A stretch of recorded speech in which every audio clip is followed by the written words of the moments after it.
Hai guys. Hai guys. So Molly ada mainan baru. Dia terkejut. Kenapa tu? Kenapa sayang? Cepat main. Ni paling excited ni. Dek. Tu satu busy main game.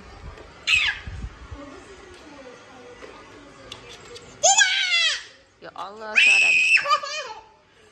Adik paling heboh ni guys. Ayam kan. Molly. Adik duduk kat sebelah sana, Dek. Ni, adik duduk sebelah sana. Nanti dia ikut dia.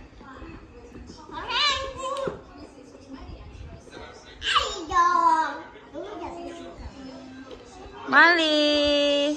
Adik samalah kalau baju adik dengan mainan Molly.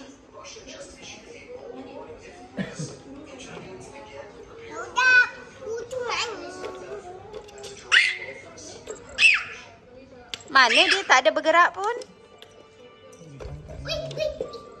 Susah banget dijagain kalau main dia.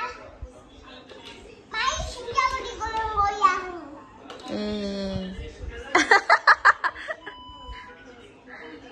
Main dia goyang-goyang tak pandai main. Main!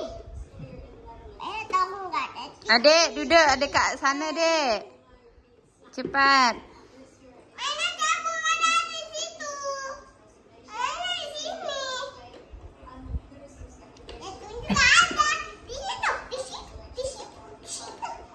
Suruh dia tangkap, Dek.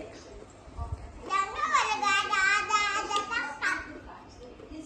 Tangkap! Dah jadi ditangkapnya. Tapi nanti tu ada makanan. Ada makanan nanti dah. Makan! Nanti makan di luar guna tangan belanja. Nanti kayak baby nanti. Mainnya kayak baby. Mainnya cepat-cepat loh. Cuba pegang Molly. Cuba pegang Molly.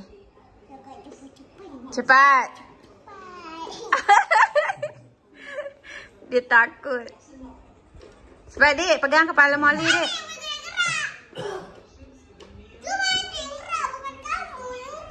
Oh. Ya Allah, suaranya. Ih.